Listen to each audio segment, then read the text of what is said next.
So welcome back to Third Age Reforged and to another battle replay, and this one is going to be a 2v2, but it is a fairly lengthy one, and that is because the map is not exactly a standard one. I don't actually know what this map is called, to be honest with you. I believe I have played on it before at least once, but I couldn't tell you what the name of it is. It has a similar look to it as the Iron Hills, but I know it's not that because the Iron Hills has got a very split in half between the high ground and the low ground, whereas that is not the case this time around. However, this one was sent to me by Arcturos, and he is going to be playing on the evil side, and the red team is going to be the good team. So we'll take a look at the team of the player who sent me the replay first of all, because they are very much going to be on the attack for reasons that will become very clear in just a moment. I'm sure just by looking at the minimap you can see actually. It's worth saying as well that I've changed the reshade settings back to what I was using before, because I wasn't really able to get them to the quality that I wanted. It was fine on a dark map like Khan Doom, but it wasn't really what I wanted on a brighter map like this, so we've just reverted to type for the time being. I'm not really sure, not really the best at using reshade, to be honest with you.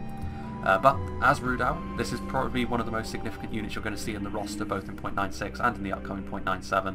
The Ettenmoor's Troll Hunters, because they can deal damage to just about anything with their javelins. Obviously it is a focus around armor piercing in particular, but obviously you can deal damage to everything, and obviously they do double as spears in melee, heavily armoured spears at that, so they have a lot of utility in the Rudau roster, which they sorely need actually.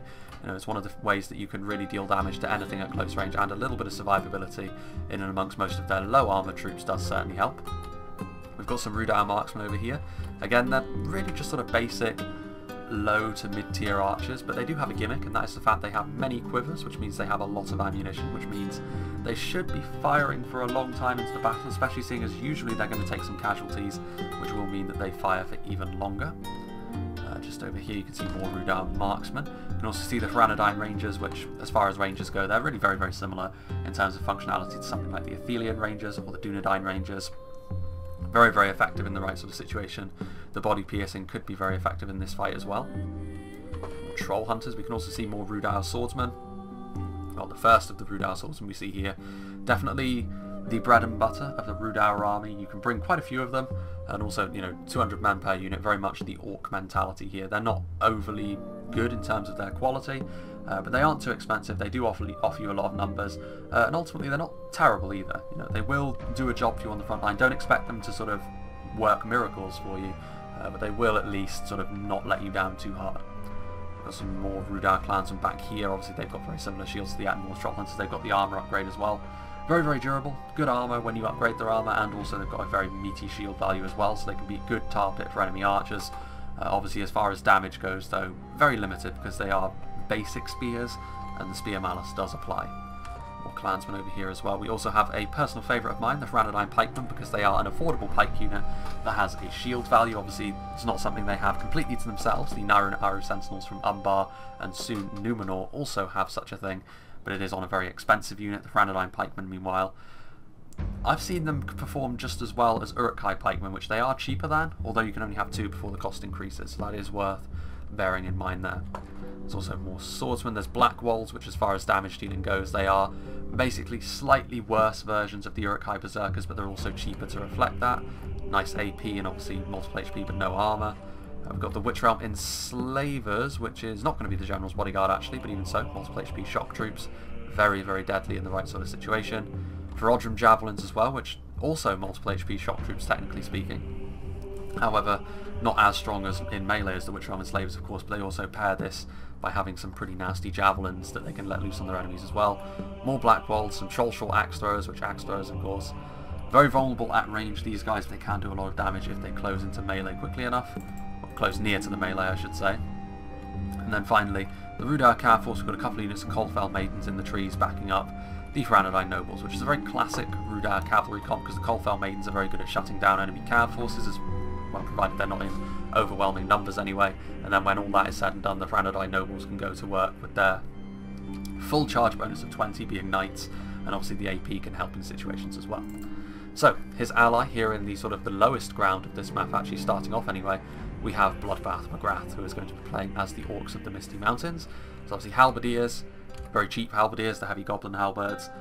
Overall, you know, they are decent if you get them into melee with armoured targets, but very often they will be focused down before they get there because they're a juicy enough target, easy to kill at range. So Bloodbath McGrath does need to look out for them, but they could be quite useful in the fight considering the opponents they're going up against. Some Drake Broodlings as well, expensive but potentially very devastating. We'll see if they can be used effectively considering the red team has very much pitched their tent in this fight. Heavy Goblin crossbows and archers, so good to see some range pressure, especially from the crossbows. They can be very handy. Spears, you know, you're never going to see the Misty Mountains without them in 0.96, and they will be very good in 0.97 as well, but not quite as strong as they are now. AP, very highly trained as well. Black Uruks, really the exception to the rule in most of the Misty Mountains line, where a lot of it is just made up of basic heavy goblins. The Black Uruks, however, offer a little bit more skill to that. Some snow trolls as well. They're not quite as strong in sustained melee as other trolls, the more armoured ones from the other factions, but still stronger than the cave trolls in sustained fighting at least. Heavy Goblin Halberds is also the cave troll drummers, which is good to see. It means that they'll be there, sort of buff the morale of the nearby units, and that's all that we can see. There may very well, however, be Blackback Berserkers hidden some... Oh, hang on a minute. There are some units over here. And also another Cav Force, very similar to Rudar's Cav Force, actually. 2 units... Oh, actually, no, that's Warg Riders. Never mind, I was lying. Warg Riders and Bulk Champions, and then 1 unit of Jav Cav as well, the Warg Skirmishers. So again, certainly in terms of mobility, the blue team are going to be having the advantage here.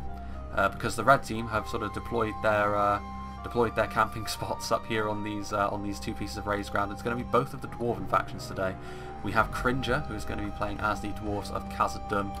He's obviously got some 2nd Legion, Axe Guard, very good AP troops, Legion Bodyguard, Mithril Guard, Guards of Khazad-dûm, very standard fare for Khazad-dûm. This composition is looking, to be honest with you, all of the elites, including the Legion unit, Sons of the Fallen, Khazad-dûm Reclaimers. We've also got 2 units of 1st Legion Pikes, an incredibly elite army in fact, as well as 3 units of archers. Certainly a slightly smaller army. He's obviously gone into the red on, I think, the 1st Legion. Well, he's spent all of his money on elite troops anyway, so a smaller army. But in this sort of situation, he's making the fight narrow, so it will be difficult for Rudar and the Misty Mountains to really make that pay. And then up here, well, probably an even better camping spot, to be honest with you. There are 2 ways up here, but even so, very, very defensible. We have Praised Jam 9 playing as the Dwarves of Ereborn. I'd imagine something very similar. Yeah, we've got a full lineup of Ironfoot crossbowmen getting ready to rain death down on the enemies. A lot of Ironfoot units as well. Ironfoot warriors, spears, and I believe there's some pikemen here as well. There is, and a couple of units of Axe Guard as well as the Hammer Guards. And the Hammer Guard do offer a bit of mobility, but ultimately they're going to have to sort of stay with the rest of their army, I think, because certainly the lower ground is going to be patrolled by the enemy cavalry units. So certainly you'd give the advantage to the Dwarves in this situation. If they refuse to move from their hills, then it's going to be very difficult, I think, for the Misty Mountains and Rudar to get this done, unless both of the Dwarves refuse to help one another, in which case the 2 blue team can sort of focus them down one by one, in which case maybe a little bit more difficult for the Dwarves. We shall see. But I think I will make a little cut, because obviously there's going to be a period of manoeuvring as the players sort of work out what sort of fight this is going to be, so I will rejoin when the battle starts. The cloaked Orc Hunters moving into position on the front of this hill, which the Misty Mountains of course cannot go directly up because of the cliff face, but Bloodbath McGrath actually being more aggressive than I would have expected him to, but he is getting his units right in here. It's going to be difficult actually for the Orc Hunters to get direct hits onto these units as they move forward. You can see here that there were some hidden units from Bloodbath McGrath, also some Snarger skirmishers already winded. The Drakes also move forward. They need to be careful that no fire ammunition is poured into them. But a portion of the Misty Mountains army here moving up, sort of take relative cover here. It's not going to be the most cost-effective use of the Orc Hunters' ammunition if they try and hit these guys from here. But you can also see over here that the Warg sort of menacing the flank of Erebor. And this is also true of the Rudar cavalry. And this is, I believe, the best hope for the blue team, because obviously both of the Dwarven factions, especially Khazad-dûm, are going to be very, very effective at the kind of engagements the Dwarves clearly want to force. But they also cannot reinforce one another in this sense, because otherwise the Cav forces of both Rudar and the Misty Mountains could simply pick them off as they try to move to reinforce. Now, Erebor do have a lot of spears and pikes, but even so, it will be a little bit more of a difficult proposition to get across the open ground, especially seeing as there's a lot of Jav Cav as well, so they don't necessarily even have to charge in to do their damage. They do need to be careful getting close here, because there are obviously some stakes very much planned for by the Dwarves, but I definitely feel as though the best chance here for the blue team is going to be to isolate the Dwarves and try and deal with them one by one. Try and use overwhelming force on one, and then hope that what you have left after that pitched battle is going to be enough to finish off the surviving Dwarven army. You can see over here there are some 2nd Legion, and I would definitely go after Khazad-dûm first, because they have got such a strong core of elite infantry over here that you need to try and crush them. Erebor have gone for a little bit more of a balanced approach, a lot more Ironfoot units, which will make them more numerous, but it's also a little bit less of a pain to try and deal with them in a choke point than it is for this army. You know, Sons of the Fallen, all three of the Khazad-dûm elites, the Pikes, 2nd Legion Axe Guard, Reclaimers. It's a really, really deadly Khazad-dûm army, especially in the position that they've chosen. It's a bit of a shame actually that the attackers don't seem to have any artillery, because that would have been very, very handy indeed. Bloodbath McGrath, meanwhile, is getting in close down here. You can see that the Orc Hunters are going after the Snaga, which is not a bad idea because their javelins, even though they are of low quality, still armor piercing, which can make a bit of a dent in the Khazad-dûm roster. I'm actually surprised he's not going after the crossbows though, because he's got a much clearer shot on the crossbows. And I would say that they're probably even more dangerous. The Snaga are a bit inaccurate. The crossbowmen, meanwhile, it can be a bit like a musket line from Napoleon Total War sometimes, with how effective they can be if they get into just the right position. The Troll Drummers, meanwhile, going ham. The vast bulk of the Misty Mountains infantry is still waiting down here on the low ground behind cover, presumably waiting for the Dwarven skirmish line to be made a little bit less effective. Meanwhile, the Coldfell Maidens are moving forward. The Khazad-dûm Reclaimers are actually pulling back even further, which is going to allow, I think, the Coldfell Maidens to get at least 1 or even 2 volleys off into these braced banks of 1st Legion pikemen, which javelins of these qualities should kill the odd dwarf or two, and considering how strong the 1st Legion are, this sort of harassment is going to be well worth it, but they need to get out of there now, because the Khazad-dûm Reclaimers are starting to return fire, and the Coldfell Maidens are certainly not as tanky as the 1st Legion pikes, and particularly not against 2 units of Reclaimers, but that's more ammunition they've also lost as well, as a lot of the thrown axes which are now buried into the dirt. A misty day in the Iron Hills, as the dwarves doing what they do best and pitching their tent. Tactical Dwarven geometry. I can't remember where I heard that first, but it's certainly not something that I made up, it's something that I stole from somewhere. 1st Legion pikemen. I'm actually a little bit surprised there's not more Dwarven infantry ready to actually reinforce the 1st Legion pikes. There's big gaps there. As soon as the infantry is arriving, they could be in a little bit more trouble. You can see the Rudar are sort of slowly but surely making their way forward.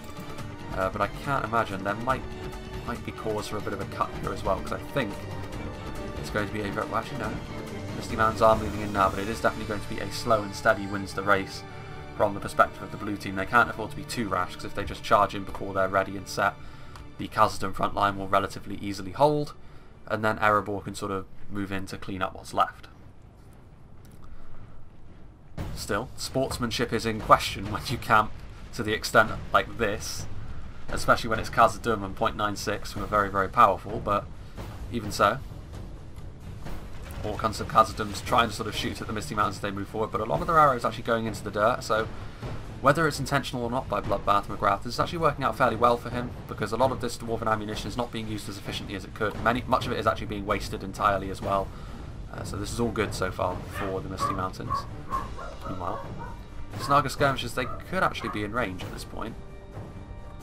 Actually, the Khazad-dûm Reclaimers, they will be burying all of their axes into the dirt just in front of them if they're firing, or at least most of them. So again, trying to bleed away Khazad-dûm's ranged support will leave them with just their infantry. Just Khazad-dûm infantry is maybe a bit of a disservice to how strong they are though, so going to be tricky. But the Misty Mountains and Rudar do have plentiful armor-piercing options, so we shall see how well they can do. The Snaga, meanwhile, yeah, you can see a lot of these axes just eating the dirt right in front of them, which is poor. A loss of that ammunition is going to bite them as the game goes on, you would feel. The Snaga are already shaken, however, so Bloodbath McGrath might be pushing his Snaga a little bit too hard. They are in a position now where they can fire back, however, but they're also now fully in view of the Khazad-dûm Reclaimers, and I can't imagine they're going to get more than 1 volley off before they break. They might not even get that at this rate, because they're being scythed down. They do get a volley off. Again, you can see how inaccurate the Snaga are, even at close range. A lot of the javelins are finding their mark, to be fair. And again, they might kill off the odd 1st Legion unit, but you can see here that the slaughter continues. The Khazad-dûm Reclaimers are using up an awful lot of their ammunition on just this 1 unit of Snaga skirmishers, however, so in the long run this may prove to be worth it even still. As the Misty Mountains army sort of slowly but surely makes its way forward, you can see Rudar also pulling out wide. Yeah, that's going to be the end of the Snaga. The 2nd Legion were threatening to engage them in melee, and then they ran for the hills. Obviously a very bad-looking engagement for the Misty Mountains, and honestly the Dwarves certainly did get the better of that. But still, less Khazad-dûm Reclaimer ammunition for when the infantry engagement inevitably begins. Meanwhile, there is a bit of a skirmish fight going on down here. Heavy Goblin Archers Heavy Goblin Crossbowmen also getting into position. I'll be interested if they actually start shooting, but the Heavy Goblin Archers most certainly are. You can see here there are a few dead Orc Hunters as well. Again, as I've said before, not quite as tanky in terms of their armour values as the rest of the Khazad-dûm roster, really. They do stand out a little bit. But they do make up for that in terms of their range damage. Sort of stats you'd expect to see from a sort of basic Elven Archer rather than a basic Dwarven Archer. The Orc Hunters continue. They obviously have dual axes in melee as well, which is another nice boon for them, a little bit of extra skill. But the Heavy Goblin Crossbowmen, are they actually shooting? No, they're still marching. So it is just these Heavy Goblin units. You can see how much in terms of volume the Orcs are able to get down range. It's not particularly accurate, it's not particularly damaging. You can see most of the arrows there are sort of being buried into the cliffside, just as the Dwarves were doing just a moment ago. But even so, it's still extra damage here, and the Misty Mountains are sort of taking the slow and steady approach. Rudauer are sort of wrapping around, and eventually I would imagine that the battle is going to get underway in a big way, with the Misty Mountains and Rudauer trying to sort of break the spirit of Khazad-dûm very quickly. I'm actually quite surprised here that they've decided to pitch up on two separate hills. You can see Erebor obviously very keen to sort of fortify this area over here. They've got 4 units by 5-foot crossbowmen, so you can certainly see why. That should not be traversable. It'd be a shame for them if it was. But I'm actually surprised that the Erebor infantry is not immediately moving to support Khazad-dûm, because it's very clear immediately actually what it is the blue team intends.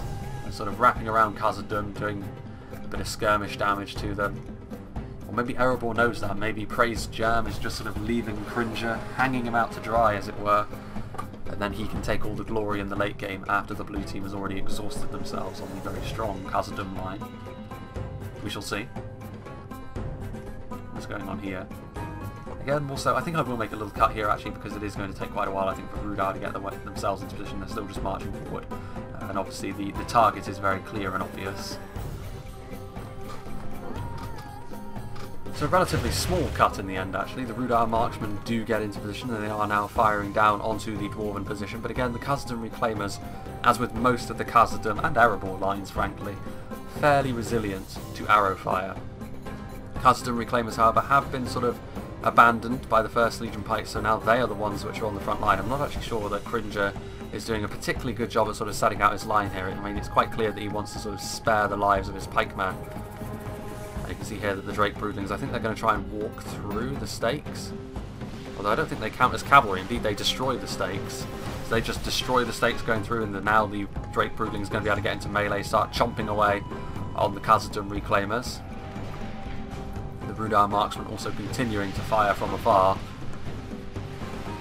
But the Drake Broodlings taking a lot of damage there at close range. I mean, they have sort of layered their skirmishes, so the Khazad-dûm Reclaimers at the front may have been engaged, but the one behind was very free to sort of rain some death down on the Drake Broodlings. I mean, the Dwarven player is being pressured here, and I would have to say that Khazad-dûm will eventually lose to a combined assault from both Rudauer and the Misty Mountains, especially with the Attenmore's Troll Hunters getting in here. They will do a substantial amount of damage with their armour piercing. The Khazad-dûm Reclaimers, of course, not multiple HP either. You can see Rudauer now really turning the screw in terms of the ranged pressure, and Khazad-dûm getting more and more bottled up, which spells disaster if they allow it to happen.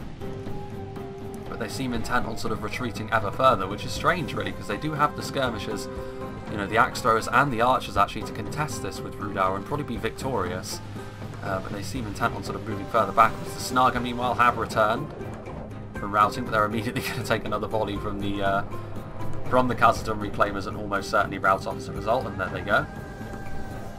Heavy Goblin Archers also moving into position. As soon as the Heavy Goblin Crossbows get into position, that will be very nasty. You can see that they are now in position, so this is going to be, I think, the end of the Reclaimers. And the Reclaimers, of all things, are not the sort of thing you want to lose, because they're excellent support for a front line. Especially in a sort of wavy formation like this, you could have put your Reclaimers on this hill over here and thrown them down into the enemy as they were sort of stuck in the pits over here. But as it is, not going to happen. I think, you know, a bit of a mistake here from Khazad-dûm, but certainly Rudauer and the Misty Mountains have thus far capitalised quite nicely on it. We shall see if this continues. Erebor, meanwhile, on the minimap, you can see that they are certainly not interested in moving from their hill, which I feel as though could be the downfall of the Dwarves. They certainly need to be very careful. Those Drake Broodlings, however, that was a rather ill-advised assault. The Heavy Goblin Crossbows moving forward. Again, the Khazad-dûm Reclaimers, what are they actually going for? Looks like they're going for the Snaga still, which again, they need to retarget now, otherwise the Heavy Goblin Crossmen are just going to mow them down. Yeah, and Troll Hunters are there as well. What do we we got here?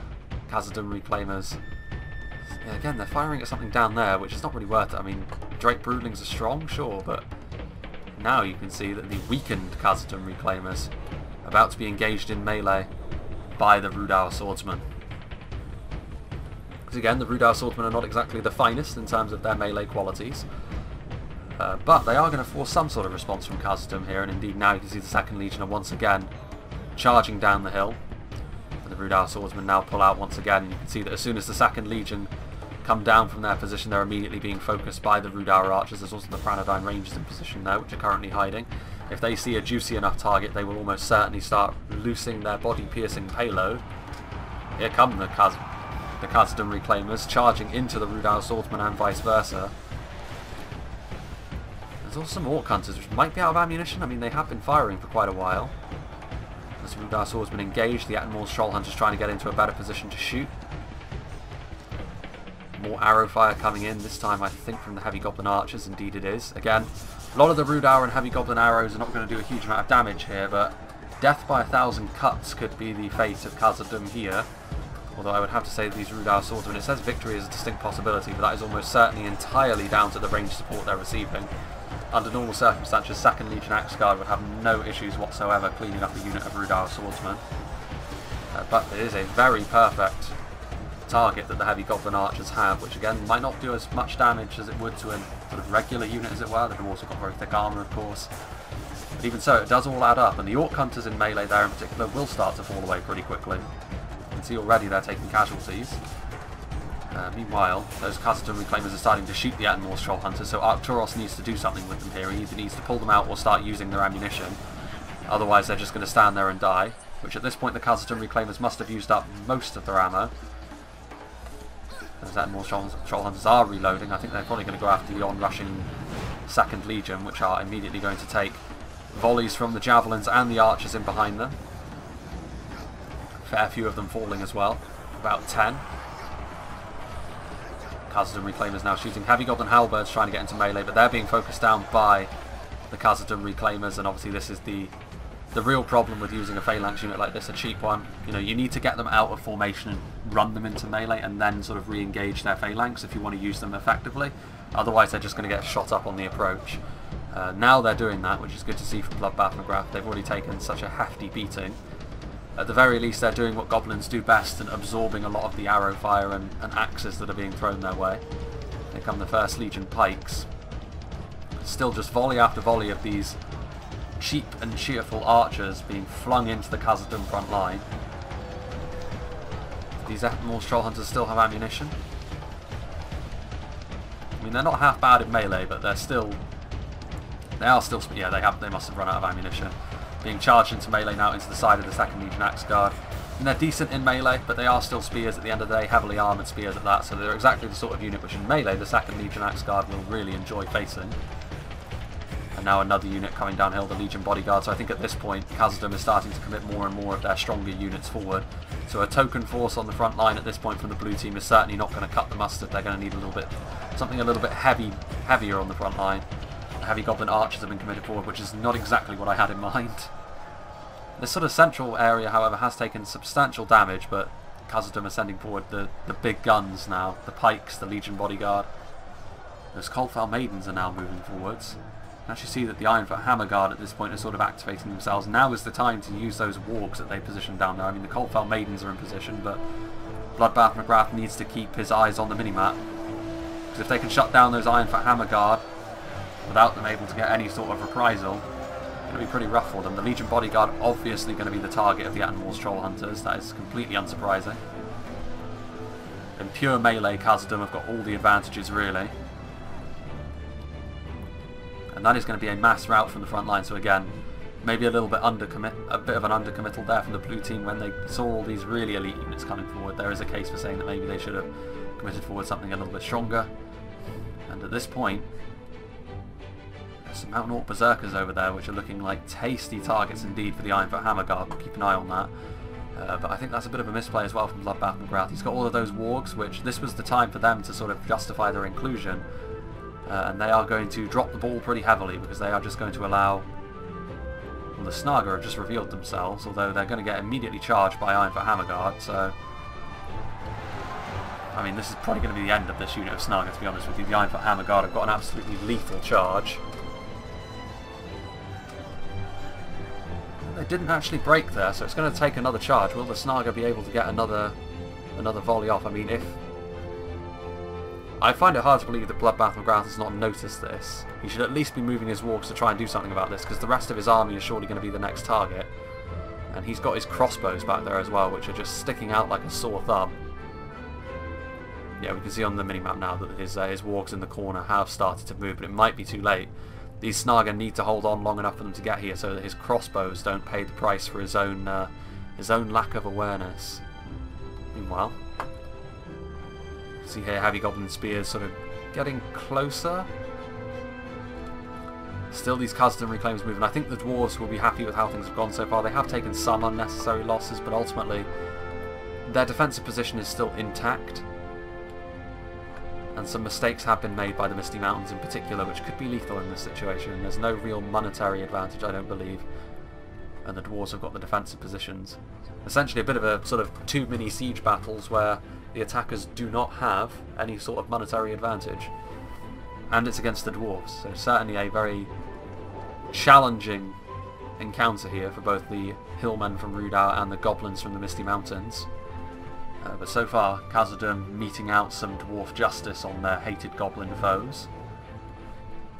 More axes being thrown into the Attenmore's Troll Hunters, so I'm wondering what the play is now. Here we go. This could be just the reprisal that they need. The Bolgs champions are here. Will the Hammer Guard be able to get back in time? I think they will. The Bolgs champions are quick. And they are going to be able to get in there, so this could be the end of the Hammer Guard if they pounce on this. The Warg Riders are coming in. The Warg Skirmishers as well. Hammer Guard, they're not being force pathed away.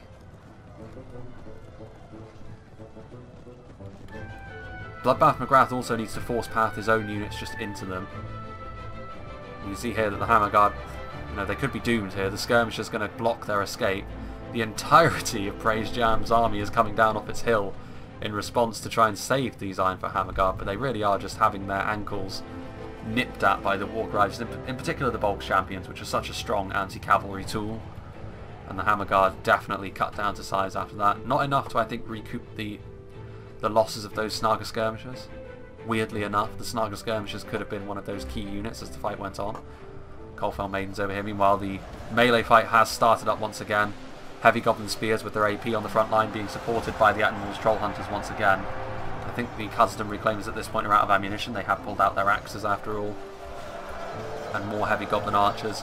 Again, wave by wave I think is an interesting way for the attackers to approach this. I mean, based on the fact that it is presumably equal funds, might not be the worst idea, but we are at more or less the halfway point. And you can see of course that the attackers, I keep referring to them as the attackers because it certainly, the match certainly has that feeling, they are behind. But there's also, you know, those are low numbers, so the battle is presumably going to kick into high gear pretty soon with both armies sort of committing forward an awful lot of their men. Again, I'm actually surprised that the attackers, the blue team, have not committed forward a huge bulk of their army to try and crush Khazad in one fell swoop, because I think weight of numbers is going to be the blue team's best friend here, whereas sort of they're playing into Khazad's hands a little bit here. Now you can see the 1st Legion Pikes are under attack from the Franadine Rangers. Obviously the body piercing is also going to mean they're going to score some hits on those Khazad reclaimers as well. Rudau marks and they're out of ammunition just being committed into the front line to sort of make sure that the attackers have some sort of sustained assault going, but obviously they're going to make absolutely no impact on the Khazad front line. Still, that body piercing, very, very nice, very, very powerful. Erebor have come down off their hill a little bit at this point. A counter-attack from Erebor could be just the thing to spice this one up, to be fair, and the Dwarves of Khazad could probably do with some assistance as well, because eventually this pressure's probably going to tell. They could certainly sort of knock the blue team down to size enough for Erebor to ultimately finish them off, but if they want the total victory of having both their armies left alive at the end, Erebor's assistance will be required, I think. Some Mountain Orc Berserkers getting onto the front line. Their AP will be useful, but that on its own will not be enough. Legion Bodyguard, they're going to need some crossbows to help deal with them, and indeed that is what the crossbows are shooting at. Crossbows with their AP, a lot of stopping power on them. They'll even make Well, they'll even damage units as strong as the Legion Bodyguard over a period of time. Not sure what those Mountain Orc Berserkers are trying to do. Maybe sort of go up around here. That might be a good play to sort of try and wrap up the line. Here come the Reforged Javelins. So the attackers are having to use basically all of their skirmish power on this fight, which bodes ill for later in the fight when they have to deal with 4 units of Ironfoot crossbows. But I also don't feel as though they have too much of a choice. Here comes some 4th Legion, coming to the aid of their beleaguered allies on the front line, although the Khazad-dûm front line, as it often does, still holding strong. There goes a rout from the Heavy Goblin Archers, the Reforged Javelins in position but not yet firing. And here come the 4th Legion, shoring up this section of the line where the Mountain Orc Berserkers were trying to help out. This middle section of the attacking line where the Rudauer marksmen are the ones really holding down the fort worries me a lot, because they're not going to be able to stay in melee for Khazad-dûm for all that long. There go the Reforged Javelins. Fairly nice volley there. Meanwhile, here come the Drake Broodlings. You can see there was a break over on this side of the line. It was only Heavy Goblin Archers up against Legion Bodyguard, so once again a big mismatch. The Drake Broodling's going to charge in there to try and do some damage to the Legion Bodyguard, but again, when it comes down to just an elongated fight, the Legion Bodyguard are going to be able to hold firm against these beasts and ultimately kill them off. Meanwhile, this unit of Snaga is over here trying to do its best as well, but well, the Drake Broodling's doing well actually there. They have pulled through the line, and this could be where they start to do some nice damage. Can Bloodbath McGrath make this move pay? He is now going to go right along the line here of the Khazad-dûm Dwarves. But again, I don't really feel as though they've got a unit on the front line which is strong enough to really capitalise on this disruption that's caused by the Drake Broodlings. They need something a little bit extra on the front line, I feel. Erebor are now coming down off their hill, and they may very well charge into the side of the attacking armies. They're on the low ground at the minute as they sort of try and traverse this area. You can see the Rudauer cavalry sort of responding to this. Rudauer in general are going to have to set up some sort of front line as Erebor come crashing towards them with their full force. Ironfoot warriors, pikes, spears, certainly not the sort of things you can afford to take lightly. Some more Snaga over here as well. There's still a lot of units down there. There's a lot of wargs, which I think they need to sort of bide their time and wait for Erebor to be vulnerable in the rear and then strike quickly. But over here on this front line, it's gone relatively poorly so far for the blue team. The Heavy Goblin Spears and the Rudauer Marksmen are certainly not going to be enough to take on the best that the legions of Khazad-dûm have to offer. 4th Legion Shield Guard from Cringer just sort of moving backwards as well. I think he realises that this front line is going to be absolutely fine for the time being. Mountain Orc Berserkers might get the odd kill or two, but ultimately he has had a good time of it on this front line. Erebor moving in. Meanwhile, let's go and see what Arcturus can do with his cavalry. This could be an opportunity to get some nice kills on Erebor now that they have moved down off the hill. This is a very bold move. The Coldfell Maidens and Spear Cav have got a half decent charge. The Ironfoot crossbow, that is an interrupted volley. If that actually connected, we would have seen several of the Coldfell Maidens fall away, but this is going to be the issue. They're now stuck. The Ironfoot Spears coming in from the side in a pincer move, and that's going to kill off a lot of these Coldfell Maidens and break them. Rudau's morale, of course, not the finest. Good idea to try and charge into the crossbows while they were exposed, I guess, but there's more than one unit of crossbows. He had spears. Again, bit of a throwaway, really. You can't afford to feed kills into the dwarves when they've occupied such strong defensive positions throughout the fight so far. Ranadine Nobles also over there, but here come the Dwarven infantry, the reinforcements. Could this be the counter-attack that the dwarves were waiting for? It's on this front line. I mean, there's the Ranadine Rangers have been committed forward at this point, so I think really this has been the problem. You know, the blue team have been sort of committing forward skirmisher after skirmisher, and that's not what you're going to need to get through a Khazad-dûm line. You need to go forward in force quickly, otherwise it's going to hurt you. Now this could be where they recoup some of their losses. The wargs, the warg skirmishers, and the Bolgs champions, wherever they may be. Where are they? Oh, there they are. Again, they're trying to get into the crossbows because they do pose such a significant threat, but Erebor have got a lot of units which, if those wargs hang around in melee, they're going to be in real trouble. The spears, the axe guard, the pikes, all of them to some extent or another will be able to deal a lot of damage very quickly to all of these warg units. They need to get out of there. What's going on up here? Are they going after the general? Well, they're not going to catch the general, the Ironfoot Hammer Guard. Dane wasn't born yesterday, so he is absolutely just going to run out of there with relative ease. Warg Skirmish is still waiting in the background as well. What's happening with these Dwarven infantry units? These Ironfoot pikes have taken a huge amount of losses actually, presumably from the Reforged javelins, but that's not going to be the end of the world because Erebor have got plenty of reserves. And this front line of Franadine pikes and Rudar clansmen is not going to possess the damage output to stop this Erebor advance. The pikes lower. And again, this is maybe a little bit too much of a staggered advance than would be necessary for Erebor, but ultimately finesse is unimportant here. They know what they need to do. This Rudar phalanx will hold for some time, to be fair. I mean, there's some good defensive values on these units, but... And now you can see over here that Erebor moving to support their Khazad-dûm brethren. And this is ultimately going to be the end of this ill-fated assault on Khazad-dûm's hill. Unless this is them playing 5D chess and making themselves purposely weak so that the dwarves come off their camping position. But I don't think that's going to be the case. The Snarg skirmishes meanwhile trying their best. The crossbows were presumably committed to melee after they ran out of ammunition. At least I would certainly hope so. Franadine pikemen are still over there. I feel as though leaving an awful lot in reserve here, the blue team, and that may come back to bite them. Iron Foot Spears, here come the dwarves of Erebor. That is a bit too blobby for my liking. Reforged javelins are also getting in there as well. They're AP and multiple HP and melee as well, so they could be just the heroes that Rudar need to help them hold down this front line. Rudar swordsmen also getting around the flank, but they're going to be in real trouble if the crossbows get a hold of them. The crossbows are just shooting at whatever they can. I think the Trollshort axe thrower is a very nice target for them to go after as they fire their payload into the side of the Ironfoot warriors. So very, very quickly we're getting into sort of the final phases of this fight where everything will be decided very, very quickly. The Black Wolves are now moving in, so some of the elites that Rudar have been holding back until now getting onto the front line with their AP. So actually this front line from Erebor probably won't be successful anymore with those heavy hitters that Rudar are committed for. But the problem is Erebor's still got so many crossbows that if they use the crossbow ammunition wisely, it's still going to be really rough for them. Speaking of which, Erebor do still have some units in reserve, sort of ward off that Rudawa and Misty Mountain cavalry. Crossbows are also firing into the front line, but again they're having to sort of slightly arc their shots. It might be worth their time to try and get around here. It does put them at the mercy of the cavalry a little bit. They have units of spears in reserve that they could send with them to sort of protect them from that sort of nonsense. Meanwhile, those Rudar swordsmen pulling back, and I think now see the Ironfoot Spears. So yeah, this is going to be a counter-attack from the dwarves of Khazad-dûm. So now the key for the dwarves here is that they need to come forward with all of their strength. They can't afford to leave anything back in reserve, otherwise this will go badly for them. And I feel as though that's the trap that Cringer over here is falling into. He's only committing forward the portion of his army which was fighting on the front line anyway. He still has elites back there in that divot, I know he does. And he's going to need the assistance of units like the Meteorial Guard and the Guards of Khazad-dûm to make this assault stick, because he has a numbers disadvantage in this situation.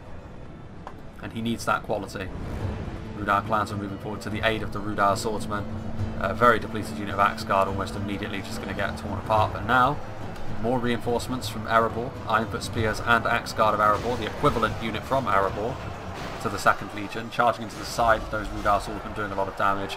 And now Erebor are going to try and wrap up the line with the Axe Guard, but they are immediately going to take a fairly vicious volley from those Trollshort axe throwers. Very interesting fight. I did feel as though it was going to be sort of two separate mini siege battles, looking at the map and looking at how things went in the very early stages of this fight, but I actually do credit Erebor for coming off their hill and trying to be a little bit more proactive, because this is absolutely the sort of thing which will force the blue team's hand, and after committing forward so many throwaway units, could be the sort of thing to break their spirit. But they have held firm so far. And Trollshort axe thrower is going to get another nasty volley into this move. I mean, they're doing the right thing, Erebor, by trying to sort of go up the line and sort of crush the spirit of this Rudar front line, which victory seems almost a certainty, but those Reforged javelins I think are trying to escape melee, which is the wrong thing to do. If they leave melee, this Rudar front line will collapse.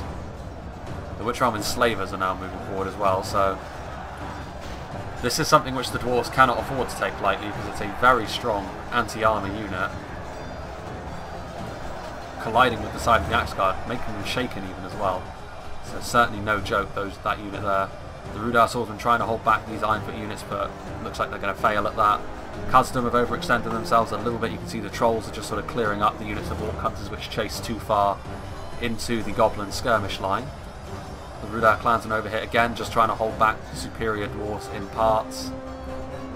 And then over here, more on-rushing goblins. So you can see now, the Legion bodyguard actually completely overwhelmed. Actually, no, those are 1st Legion. Khazad Reclaimers now reinforcements coming down the hill, the Sons of the Fallen and the Shield Guard, which is needed. Because that is an awful lot of heavy Goblin Spears and Black Uruks to the mountains, which you're going to need something of decent quality put in their way. Now, however, taking some damage from the side from some crossbows. Heavy Goblin Spears coming to the aid of the beleaguered clansmen, going to help kill off those Orc Hunters, but it's really the First Legion Pikes which are the true danger. Some marksmen, there's more Blackwolds waiting in reserve as well. Those enslavers doing what they do best and crushing their way through armoured units. See there the Granadine Nobles and what's left of the Coldfell Maidens repositioning themselves, getting ready for an Alpha Strike, I think. Along with those wargs, just biding their time, waiting for the dwarves to run out of cover to use in the backfield and then ultimately winning. You can see here that the Rudauer front line has done really well for itself. It has held very firmly. And I feel as though this is a bit of a mistake that Erebor have made. They decided to play into Rudauer's hands, really, and engage an awful lot of their infantry into this phalanx, which was always going to hold for a long time. I mean, knowing the dwarves, they could potentially have sent in a few different units, a few more elites, particularly from Khazad, and this fight probably would have gone the other way. But even then, the phalanx still would have held up for a long time. The dwarves were probably better off committing more resources elsewhere. Now they're going to receive the support of the Snow Trolls, so this front line for the dwarves is in real danger at this point. They're going to need more help. Problem is, if they commit more help, they're going to leave themselves wide open for cavalry charges from both the Misty Mountains and Rudauer. The Ironfoot Spears at this point are shaken. The close proximity of the Witch Realm Enslavers working its magic. And now you can see over here that the on-rushing force from the Misty Mountains, the Black Uruks, surrounding this unit of 1st Legion Pikes and finally putting them to the sword. Khazad are sending more and more of their units down here, but they're clustering them too close together. Of course these Black Uruks will lose, but the longer that they can pin down these Sons of the Fallen and these elites from Khazad, the more likely it is that Erebor are going to pay the iron price as the match continues. The Heavy Goblin Crossmen, what are they actually shooting at? I'm not sure. They have lost half their men. The drummers are here. The Ironfoot Spears moving across to try and deal with the Witch Realm Enslavers, who have taken a few more losses now. The Snow Trolls baiting some more of these Dwarven units into position. Still more crossbow volleys. Granadine Nobles and Coldfell Maidens still looking for a good target, but unfortunately for them, that's a broken unit of pikes. They could charge into the side of this front line here and do some pretty decent damage. Here come the Granadine Nobles. Lancers down, and they have got a absolutely brutal charge bonus, just like all knights. You can see there that even the Ironfoot Spears taking some fairly substantial losses, but that did put them at the mercy of the crossbows. So again, still very much in the balance here. As we just get into the final 10,000 frames, it is now much more even. In fact, the blue team have taken the lead, and I feel as though a lot of this is down to a little bit of poor coordination from the dwarves. The Khazad player in particular needed to sort of spread his forces out a little bit more, which he's starting to do now, but the Mithril Guard just sort of burrowing in to this huge cluster of goblins, and also the close proximity of stuff like the Black Walls, the Cave Troll Jobbers means they're going to be bogged down for a long time. More Misty Mountains units coming forward. It's only a unit of halberdiers, but even so, it's going to be enough to keep this cluster of units occupied. You can also see that Snaga and those heavy goblin crossbows pouring as much damage as they can into the Khazad line, because at this point the Khazad elites are the thing which the blue team need to shut down somehow, whether that's through cavalry charges or through those armour-piercing missiles. If they can do that, they'll probably be fairly confident of the win here. Ironfoot Spearmen. Again, on the front line, Ironfoot Spears, good mass, but not necessarily the most damage, and that might have been what's hurt them here. Ferodrum Javelins and Blackwolds, pretty savage units, and when you back them up with Granadine Pikemen as an anchor, that's an effective front line. Maybe a little bit squishy in places. Here you can see though the Blackwolds getting in behind enemy lines, shutting down those crossbows. They're now going to be shut down themselves by Ironfoot Spears by just preventing those Dwarven crossbows from doing their work. Same for the Coldfell Maidens over here. The Granadine Nobles might charge in a minute over here as well. This front line, it's not often that you see the dwarves do relatively poorly in a grindy line battle, but here Rudauer had the right tools. The Witch Realm Enslavers are another good tool to use against the dwarves. The Blackwolds are in here doing damage. Again, it's still dicey for the blue team, purely because they're still going to have to find some way to deal with the Mithril Guard and the guards at Khazad. The terrible twosome that just sort of roves around the battlefield killing whatever they wish. One with the AP, one with the 3 hit points. It's a very brutal combination indeed. Crossbows and the Snaga might be their best option here.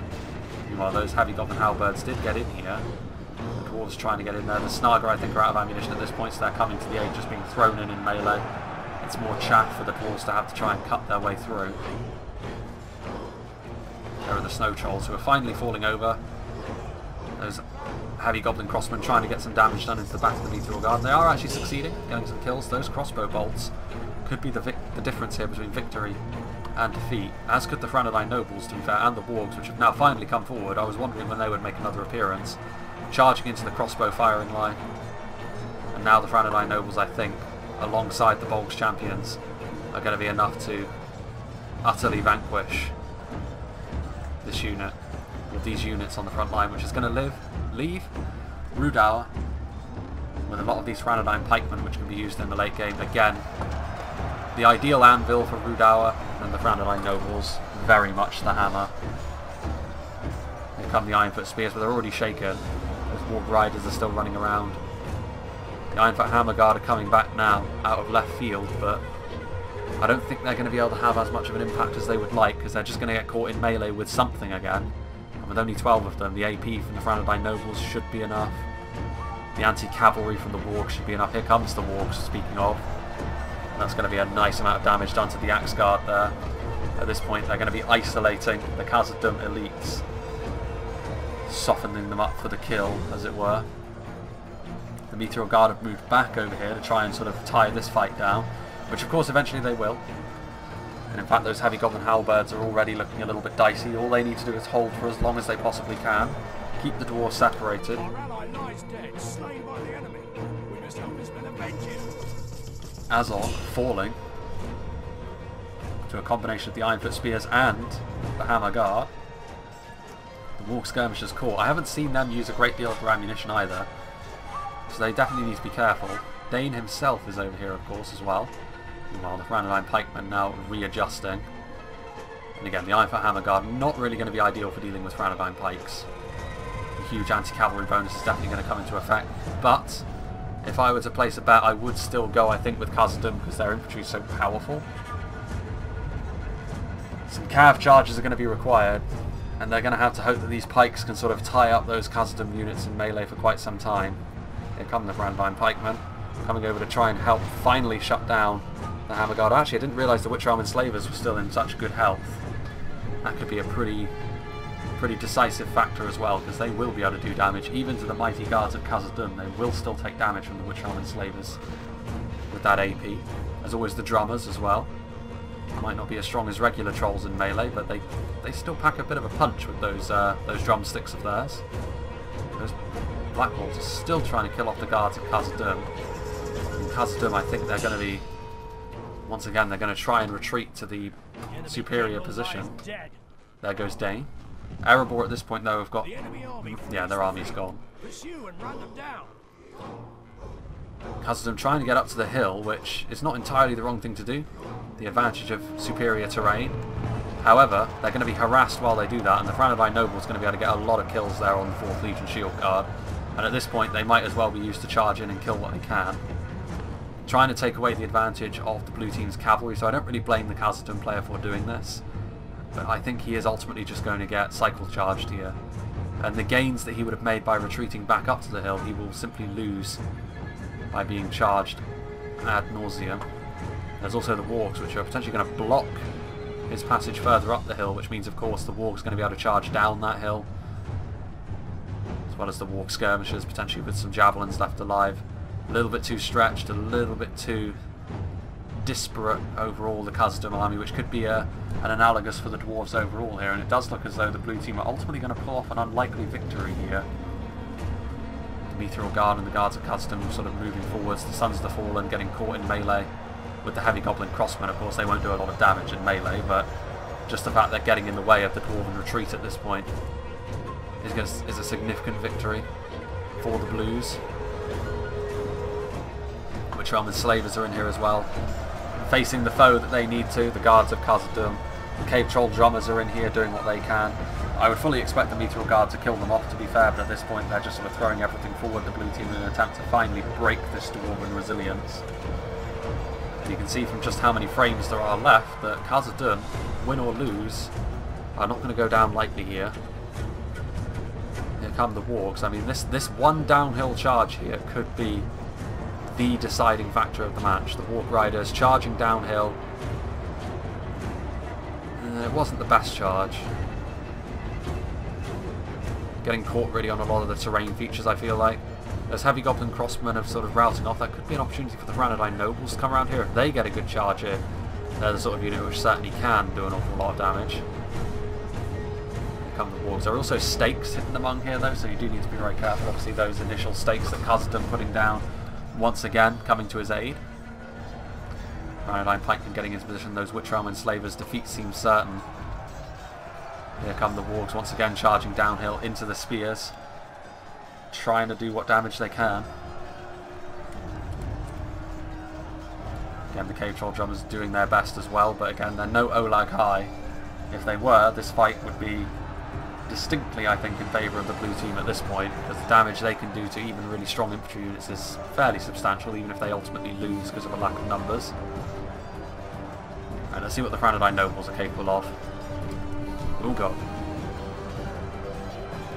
Yeah, that was pretty meek as well. They need something better. They need to get up to charge speed. Can't afford to panic here, the Blues. They need to get their cavalry into the right position.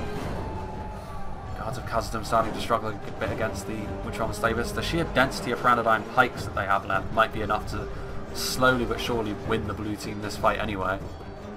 There are the Warg Riders.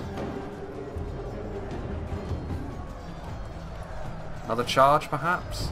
It'll probably be the last one they make, but I think they may as well try and hedge their bets on something here. Yeah, I think the pikes are going to be what ultimately sees Rudar over the line. Here come the Franadine Nobles. That was a little bit better. A little bit faster, killing off a few more of those 4th Legion Shield Guard. Doing what they can to help the cause. So those wars, what's happening with the skirmishes? I guess they must have used up all their ammunition when I wasn't looking. There are the guards at Khazad. You can see again, victory is a distinct possibility, even though they're thoroughly outnumbered. These are not sort of basic units they're fighting either. It just goes to show how strong the guards at Khazad and how resilient they really are. The Mithril Guard, meanwhile, trying to push into the pike formation. That is the way that they're going to have to try and defeat the pikes here. Those Ranadine Nobles are just hammer and anviling those 4th Legion into the dirt. The Warg Riders are getting in here now, right into the heart of the matter. There are only 16 of them remaining, but any damage they can do, any kills they can get will be much appreciated, I'm sure, by the Blackwolds. Here comes some Heavy Goblin Crossbows that return from routing, so even more pressure on the back lines. Can the Dwarves fight their way out of this one? I would not be surprised if they did, honestly. They are that strong. Here come the Ranadine Nobles, another charge into the 4th Legion Shield Guard. Piece by piece, they are getting through these units.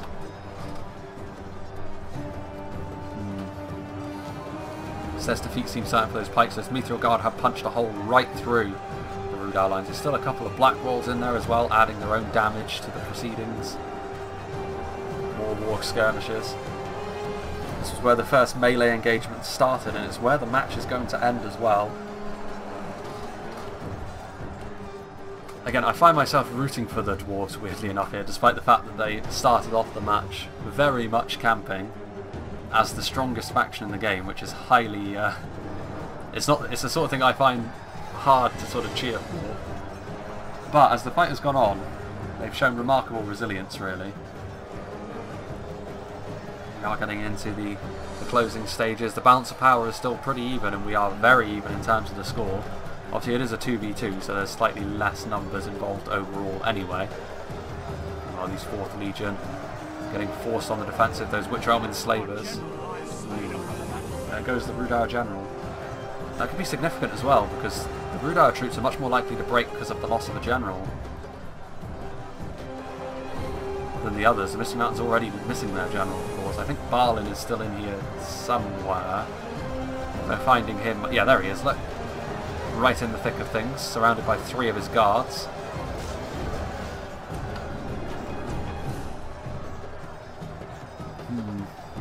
Most curious. I think ultimately they're just not quite going to have enough. And again, you have to wonder whether if that charge from the Ranadine nobles over here didn't land and they had more troops up here, they probably would have won this, but I think ultimately they are slowly but surely going to be worn down. The fact that there were still Black Walls and Witch Realm enslavers in here gave Rudauer the damage output they needed, that armor-piercing damage, which is really going to be necessary to kill off these high-tier Khazad-dûm troops. And I feel as though this is a nice sort of balance to the Mountain Pass battle I showed not too long ago, where Khazad-dûm were really dominant in that fight, in the infantry fight against Gondor. Here it didn't quite work out for them. I do feel as though mistakes were made on both sides, to be fair, and I do feel as though how close the game is sort of reflects how it's fair. I think it's a fair result overall, because I feel as though the blue team did make more of an effort to sort of use the map a little bit more, whereas the Dwarves were very much reliant on trying to sort of bank up on a defensible position, which you can't rely on just that to win. I mean, Khazad-dûm kind of can, but not without help. And Erebor's assault, I think, was ultimately where things started to go wrong, because the start of the match, ultimately the Dwarves did have the advantage, but it was this line battle over here where Arcturus really constructed a very, very strong front line for the situation at hand. And I think that was where ultimately things started to go in favour of Rudauer. Obviously skirmish play as well. Use of those axe throws and javelins always going to be very important as Rudauer, and the Misty Mountains with their support play as well. You have to wonder how different things would have been if Erebor hadn't bothered with the Ironfoot Hammer Guard and instead punted for something like the Sons of Durin or the Obsidian Guard. Things could have been very different then. The Dwarven infantry power may very well have been just too much for the blue team. Meanwhile, we've got times 2 speed, I think. There goes Balin. And I think that's just about going to be it. The Dwarves are sort of very scattered at this point, and it's going to be a very long and arduous process of sort of waiting for them to be brought down by what is primarily at this point Ranadine pikemen, and pikemen aren't really designed for getting their kills quickly. There's still a few enslavers in there, but even so. Very well played to everyone involved, I think. It was a very interesting match. Obviously the Dwarves united. Good versus evil, and in this situation evil won, which I'm sure will upset some people, but it's not often you see Khazad-dûm lose in this fashion. I will say that cavalry certainly played a part in why Khazad-dûm lost, but in a defensible position like this, it's very rare that you see Khazad-dûm lose like this.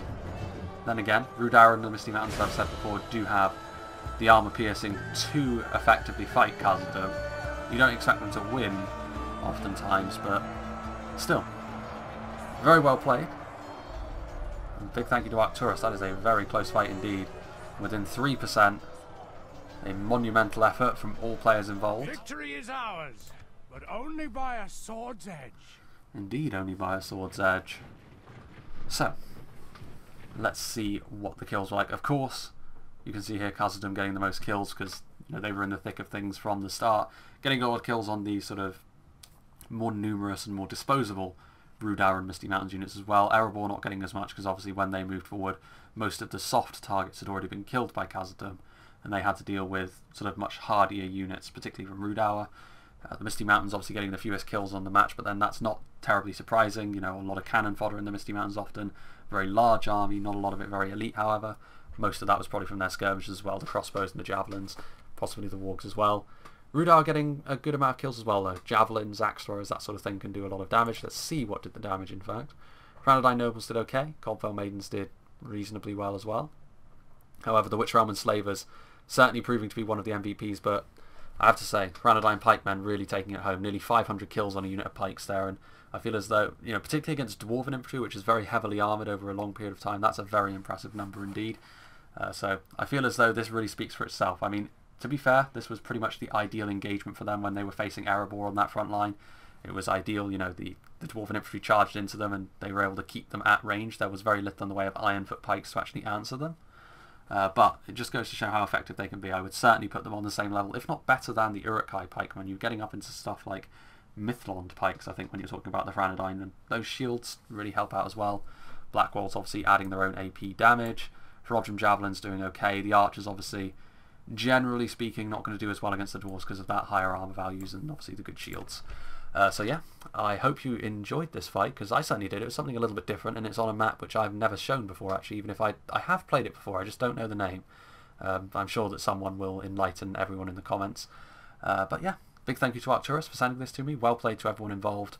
I hope you enjoyed this, and I hope you will join me for whatever is next, which is likely to be finally the RP battle that I've been promising for some time, but it was another siege, so I decided to sort of intersperse that with a more open battle. So it will be a Cardland versus Rune RP battle, and again, in the near future I also have a siege of Edoras coming up as well. So yeah, I hope you'll join me for all of that.